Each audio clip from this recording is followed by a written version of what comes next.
Welcome to the Veteran Benefits Reset podcast, where we help veterans and their families better understand the VA disability benefits process, one step at a time. I'm Cameron Burrell, a U.S. Army veteran and founder of VetBiz Media. Today, I want to start with a quick story, because this happens more than you'd think. Last month, a veteran called and said, "My record looks empty, but I miss work twice a month from migraines, and I can't drive when they hit." He was frustrated because his exam notes looked normal. That gap, what actually happens at home, is the exact problem we're fixing today. So why does this matter? Because VA reviewers see records on paper. If your episodes aren't in the record as frequent, long, and functionally limiting, the review can miss the real-world impact. Our goal is simple: make episodic symptoms visible, verifiable, and organized. Quick definition. An episodic or flare-up condition is a symptom or diagnosis that appears intermittently, maybe panic attacks, migraines, autoimmune flares, PTSD spikes, or intermittent radiculopathy. The important pieces VA wants to see are frequency, duration, intensity, and how those episodes affect your ability to do everyday things. Let's start with the backbone, the symptom journal. Keep entries short, make them consistent, timestamp everything. Each entry should answer when it started, how long it lasted, what the symptoms were, what you did, and what you couldn't do because of it. Example entry: 2026-081, 0730 a.m.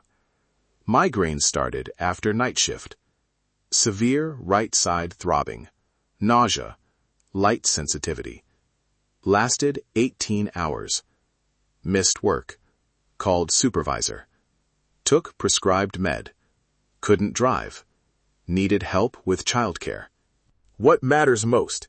Dates, duration, and functional impact. Say that again to yourself. Dates, duration, functional impact. Those are the three anchors that make an episodic record useful. A couple practical tips for the journal. If you can, record start and end times. If you don't know exact times, put approximate times and note that. Add one line of context: shift worked, poor sleep, family stress, heavy lifting. Over weeks, those context lines reveal patterns, not isolated events. Use photos and audio notes sparingly but smartly. A photo of a swollen joint, a medication bottle with a dated label, or a screenshot of a missed shift text helps. A 15 to 20 second voice note recorded after an episode can capture your immediate description, transcribe it, and attach it to the same date in your journal. Now, medical encounters. When you go for care, tell the provider this is part of a pattern and ask that the note include duration and immediate limitations. For example, unable to work, unable to drive for 24 hours, or required assistance at home.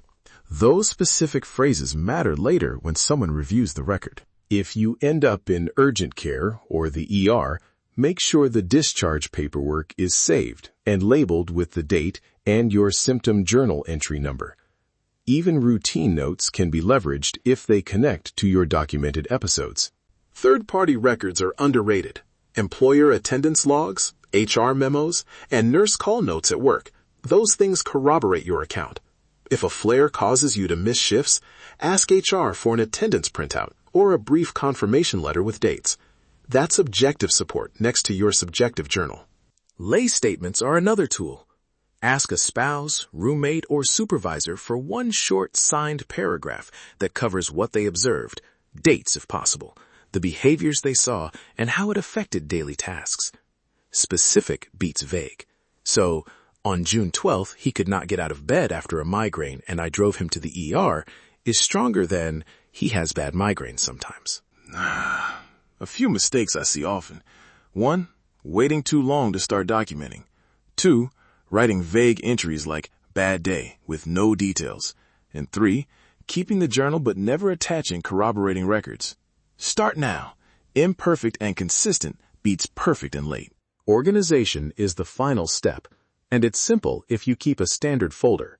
Name it Episodic Evidence-Condition, and inside include a symptom log, photos/audio transcripts, medical notes that reference episodes, attendance records, and lay statements.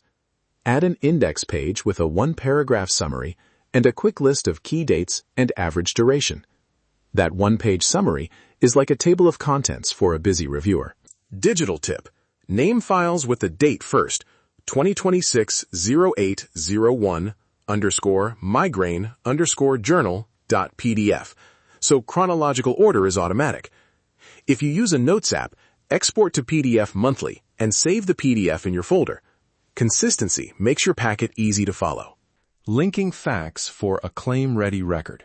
You don't provide medical opinions in your journal. You provide facts. Episode date, medical visit. Words like unable to work and third-party confirmation. That factual chain is what an accredited clinician or representative can use to support a nexus and functional impact argument. Starter template to use today. Date, start time, end time, symptoms, brief, trigger or context, actions taken, meds, ER, rest, functional impact, missed work, unable to drive, help needed, corroboration attached, medical note, photo, HR record, lay statement. Keep it to one short paragraph per episode. Before I wrap, let me share a short personal note. When I was dealing with ongoing knee problems years ago, keeping a short daily note changed how my VA file read. It made the pattern visible and made conversations with providers clearer. No drama, just consistent records. One practical action to complete right now: start your symptom log. Take one recent episode you remember and write one paragraph using that starter template. If you're with a family member, ask them to write one corroborating sentence about that same event. Save both in a folder labeled Episodic Evidence. That small step builds momentum. A few closing reminders. Document contemporaneously, attach supporting records, use short, clear language, and keep a one-page summary for reviewers. Pair your journal with medical treatment when you can, and consult a VA-accredited representative if you need help turning your facts into a formal claim package. This podcast provides education, not legal or medical advice. Verify steps with an accredited VSO or claims professional. Thank you for listening to the Veteran Benefits Reset podcast.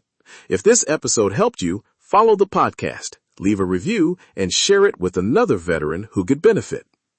Download your free 7-step Veteran Benefits Reset Guide at vetbizmedia.com/veteran7. And remember, your service did not expire. Your story is still worth reviewing. Take the next responsible step.